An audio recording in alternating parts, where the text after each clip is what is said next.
আজকে প্রফেসর মোহাম্মদ ইউনূসকে আপনারা বিতর্কের মধ্যে ঠেলে দিচ্ছেন। প্রফেসর মোহাম্মদ ইউনূসের সঙ্গে সেনাপ্রধানের দ্বন্দ্ব তৈরি করবার চেষ্টা করছেন। কেন করছেন? আমি এত অতি কথন ভালো নয়। একটা কথা মনে রাখবেন, আপনারা যা করেছেন প্রতি 3 ক্ষণের হিসাব কিন্তু সবার কাছে আছে, গণমাধ্যমের কাছে আছে, এমনকি বিভিন্ন গোয়েন্দা সংস্থার কাছে আছে। এত সহজ নয়, এত অতি কথন, এত অধিবাস্তব রাজনৈতিক পরিস্থিতি তৈরি করা মোটেই ভালো নয়। প্রতিবাদ, তার কথার সমালোচনা, এই তার মাস্টার মাইন্ডরা, এই তার সোনার ছেলেরা করছে। আমি বলেছি যে হাসনাতকে আমি পছন্দ করতাম, কিন্তু তার বডি ল্যাঙ্গুয়েজ আমার পছন্দ হয়নি। হাসনাতের নাম উচ্চারণ না করে একটা স্ট্যাটাস দেওয়ার কারণে হাসনাত আমার নাম উচ্চারণ করেছে। আপনি সেনাপ্রধানের সততা নিয়ে প্রশ্ন তুলতে পারেন না, আপনি সেনাপ্রধানের আন্তরিকতা নিয়ে প্রশ্ন তুলতে পারেন না, সেনাবাহিনীকে নিয়ে প্রশ্ন আপনি তুলতে পারেন না। জনগণের মুখোমুখি দাঁড় করাবার কোনো কারণ নেই। সেনাপ্রধান একবারের জন্য বলেননি যে তারা ক্ষমতা নিতে চায়, সেনাবাহিনীর কথা বলেনি, তাহলে কেন আমরা বলছি? ইউনূস আমাদের নিঃসন্দেহে গৌরবের এবং গর্বের, কিন্তু তার কিছু সীমাবদ্ধতা এবং দুর্বলতা তিনি প্রকাশ করেছেন, এবং সেটা তিনি স্বীকারও করেছেন এক ধরনের সরলতার সঙ্গে। আমি এই কথাও বলেছি আমার এই ব্লগে যে তিনি একটা কেজের মধ্যে আছেন, তিনি জিম্মি আমার কাছে মনে হচ্ছে, এবং প্রমাণিত হলো যে তিনি সেরকম জায়গায় আছেন। আজকে তার কথারও প্রতিবাদ, তার কথার সমালোচনা এই তার মাস্টার মাইন্ডরা, এই তার সোনার ছেলেরা করছে। আমি বলেছি যে হাসনাতকে আমি পছন্দ করতাম, কিন্তু তার বডি ল্যাঙ্গুয়েজ আমার পছন্দ হয়নি। হাসনাতের নাম উচ্চারণ না করে একটা স্ট্যাটাস দেওয়ার কারণে হাসনাত আমার নাম উচ্চারণ করে স্ট্যাটাস দিয়েছে।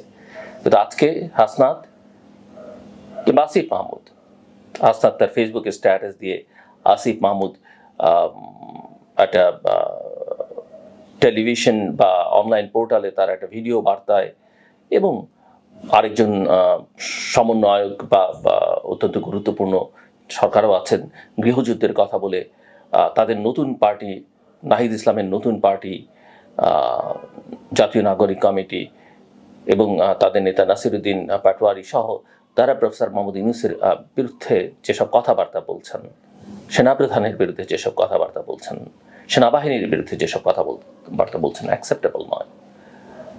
ইয়েস, আমাদের সেনাবাহিনীর দুর্বলতা সীমাবদ্ধতা ছিল, প্রতিষ্ঠান হিসেবে নয়, ব্যক্তিবিশেষের। গোয়েন্দা সংস্থাগুলোর সীমাবদ্ধতা, দুর্বলতা, অন্যায় ছিল, কিন্তু যেসব ব্যক্তিবিশেষ করেছে তাদেরকে আমরা বিচারের আওতায় আনতে চাই অবশ্যই, কিন্তু প্রতিষ্ঠান হিসেবে সেনাবাহিনীকে প্রশ্নবিদ্ধ করবার কোনো সুযোগ নেই। বাংলাদেশ একটা ফ্রাজাইল স্টেট না, বাংলাদেশ একটা ফেইল্ড স্টেট না। আমাদের স্বাধীনতা, সার্বভৌমত্ব, আমাদের এগিয়ে যাবার জন্য, নিরাপত্তার জন্য আমাদের সেনাবাহিনী, শক্তিশালী সশস্ত্র বাহিনী দরকার। এই সশস্ত্র বাহিনী আমাদের জন্য অনেক কিছু করেছে। ইয়েস, তারা একটা সরকারের অধীনে কাজ করে, তাদের অনেক সময় চাইলে অনেক কিছু তারা করতে পারে না, একটা শৃঙ্খলার মধ্যে থাকতে হয়। কিন্তু এই কথা তো মানতে হবে, 90-এর অভ্যুত্থান যদি জেনারেল নুরুদ্দিন না চাইতেন, তৎকালীন সেনাপ্রধান, সফল হতো না বা এরশাদের পতন হতো না। আমি এই কথা বলি না যে জনগণ সেনাবাহিনীর বিরুদ্ধে দাঁড়িয়ে কখনো সফল হয় না, কিন্তু ইতিহাসে সেটা বিরল, এবং সেটা তখন যখন ওই রাষ্ট্র থাকে না, ওই রাষ্ট্র একটা ভঙ্গুর রাষ্ট্র পরিণত হয়। জুলাই আগস্টে এত রক্তদান, আত্মদান সফল হতো না যদি আমাদের সেনাবাহিনী, বিমান বাহিনী, নৌবাহিনী, বিশেষ করে সেনাবাহিনী এবং সেনাপ্রধান সেদিন যদি শক্ত অবস্থান না নিতেন, সেদিন যদি প্রধানমন্ত্রীর কথা শুনতেন, সরকারের কথা শুনতেন। সেনাপ্রধান তো তার আত্মীয়, কিন্তু আত্মীয়তার বন্ধন তাকে তার দায়িত্ব থেকে পিছু হতে বাধ্য করেনি। তিনি দায়িত্ব পালন করেছেন, নির্দেশ মানেননি, তিনি তার যেটা করা দরকার দেশের স্বার্থে, জনগণের স্বার্থে সেটা করেছেন। সেনাপ্রধানকে অনেকে ভারতের দালাল বলেন। আমি সব কথার মধ্যে ভারত টেনে আনার পক্ষপাতী না। ভারতের দুর্বলতা, সীমাবদ্ধতা, আমাদের সঙ্গে তাদের যে সম্পর্কের টানাপোড়েন, এগুলো নিয়ে আমি অনেকবার কথা বলেছি। কিন্তু আপনি সমুদ্রে নেমে কুমিরের সঙ্গে লড়াই করবেন, পানিতে নেমে আপনি আপনার কিছুই নেই। আমি শুনছি যে তারা বলছেন যে তারা 5 তারিখে, এই ছাত্র নেতারা বলছেন যে তারা 5 তারিখের পরে নাকি অস্ত্র হাতে যুদ্ধ করবার পরিকল্পনা করেছেন। কি হাস্যকর কথা। তারপরে আপনি বলছেন যে গোপন কথা আপনার সঙ্গে ক্যান্টনমেন্টে আলোচনা হচ্ছে।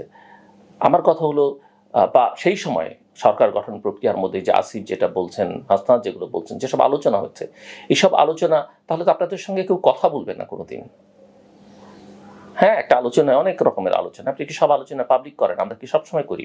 এই যে শোয়ের আগে আমার সঙ্গে পলিটিশিয়ানরা যেসব কথা বলে বা শোয়ের পরে কথা বলে, আমি কি সেগুলো অন্য জায়গায় বলে বেড়াই? আর সেগুলো যদি আমি বলতাম তাহলে এত বছর এই শো রান করতে পারতাম? আমি পারতাম না। সব সত্য সবসময় বলতে নেই। আপনারা তো এখন দেশটাকে একটা অন্ধকার, আমি অনেকদিন ধরে বলছি, অন্ধকার জগতে নিয়ে যাওয়ার চেষ্টা করছেন। আর এখন দেশটাকে মানে একটা গৃহযুদ্ধের দিকে ঠেলে দিচ্ছেন। গৃহযুদ্ধ আপনাদের পছন্দ হতে পারে, কিন্তু বাংলাদেশের 20 কোটি মানুষের পছন্দ নয়। আপনারা হয়তো এখন অন্য কারো স্বার্থে কাজ করছেন। I'm sorry to say this, I'm sorry. আপনি সেনাপ্রধানের সততা নিয়ে প্রশ্ন তুলতে পারেন না, আপনি সেনাপ্রধানের আন্তরিকতা নিয়ে প্রশ্ন তুলতে পারেন না, সেনাবাহিনীকে নিয়ে প্রশ্ন আপনি তুলতে পারেন না। জনগণের মুখোমুখি দাঁড় করাবার কোনো কারণ নেই। সেনাপ্রধান একবারের জন্য বলেননি যে তারা ক্ষমতা নিতে চায়, সেনাবাহিনীর কথা বলেনি, তাহলে কেন আমরা বলছি? যেখানে বিএনপির মতো দল বলছে যে তারা কোনো রাজনৈতিক দল নিষিদ্ধ চায় না। আপনি যদি জনগণের ক্ষমতায়ন চান, আপনি যদি ভোটের অধিকার চান, জনগণকে সিদ্ধান্ত নিতে দেন না বিএনপি, জামাত, আওয়ামী লীগকে থাকবে না থাকবে না। দুর্ভাগ্যজনক, আজকে প্রফেসর মোহাম্মদ ইউনূসকে আপনারা বিতর্কের মধ্যে ঠেলে দিচ্ছেন। প্রফেসর মোহাম্মদ ইউনূসের সঙ্গে সেনাপ্রধানের দ্বন্দ্ব তৈরি করবার চেষ্টা করছেন। কেন করছেন? আমি এত অতি কথন ভালো নয়। একটা কথা মনে রাখবেন, আপনারা যা করেছেন প্রতি 3 ক্ষণের হিসাব কিন্তু সবার কাছে আছে, গণমাধ্যমের কাছে আছে, এমনকি বিভিন্ন গোয়েন্দা সংস্থার কাছে আছে। এত সহজ নয়। এত অতি কথন, এত অধিবাস্তব রাজনৈতিক পরিস্থিতি তৈরি করা মোটেই ভালো নয়। আমি মনে করি আপনারা অতিরিক্ত করে ফেলেছেন, সীমা লঙ্ঘন করে ফেলেছেন এবং দেশটাকে একটা বিপর্যয়ের মধ্যে নিয়ে যাচ্ছেন। এই অবস্থা থেকে আমাদের বদল দরকার, দ্রুত উত্তরণ দরকার। বাংলাদেশের রাজনৈতিক অঙ্গনে সম্প্রতি যে ব্যতিক্রমী, আমি বলবো একেবারেই ব্যতিক্রমী যে আলোচনা কেন্দ্রবিন্দুতে উঠে এসছেন জাতীয় নাগরিক পার্টির এনসিপির দক্ষিণাঞ্চলের সংগঠক হাসনাত আব্দুল্লাহ, তার যে দাবি 11ই মার্চে ঢাকার ক্যান্টনমেন্টের শীর্ষ সেনা কর্মকর্তাদের সঙ্গে এক বৈঠকে তাকে এবং আরও 2 জনকে রাজনৈতিক ব্যক্তিত্বকে একটি নতুন রাজনৈতিক কৌশলের প্রস্তাব দেওয়া হয়। এই প্রস্তাবের মূল বিষয় ছিল রিফাইন্ড বা পরিশোধিত আওয়ামী লীগকে নতুন রূপে রাজনীতিতে পুনর্বাসন করা। হাসনাত তার ফেসবুক স্ট্যাটাসে এটিকে ভারতের প্রেসক্রিপশন অনুযায়ী সাজানো একটি ষড়যন্ত্র বলে আখ্যা দিয়েছেন। এই ঘোষণার পরপরই দেশের রাজনৈতিক অঙ্গনে এক ধরনের ঝড় বয়ে যাচ্ছে আমরা লক্ষ্য করছি। তথ্য প্রকাশের সময় এবং উদ্দেশ্য, সবার প্রথমে প্রশ্ন আসে, কেন হাসনাত আব্দুল্লাহ 11ই মার্চের ঘটনাটি 21 মার্চ প্রকাশ করলেন? যদি তার বক্তব্য সত্য এবং সৎ উদ্দেশ্যে প্রসূত হয়, তবে এতদিন চুপ থাকবার যৌক্তিকতা কি? তার এই দেরিতে প্রকাশ করবার রাজনৈতিক উদ্দেশ্য প্রসূত কিনা তা নিয়ে বিশ্লেষকদের মধ্যে ব্যাপক বিতর্ক সৃষ্টি হয়েছে। কেউ কেউ মনে করছেন এটি রাজনৈতিক সংকটের মুহূর্তে আলো ঘোরানোর কৌশল, যাতে ওয়াসা কেলেঙ্কারি, সচিবালয়ের দুর্নীতি, বরিশালে আওয়ামী লীগ নেতাদের হেনস্থা ইত্যাদি ব্যর্থতা থেকে জনগণের দৃষ্টি অন্যদিকে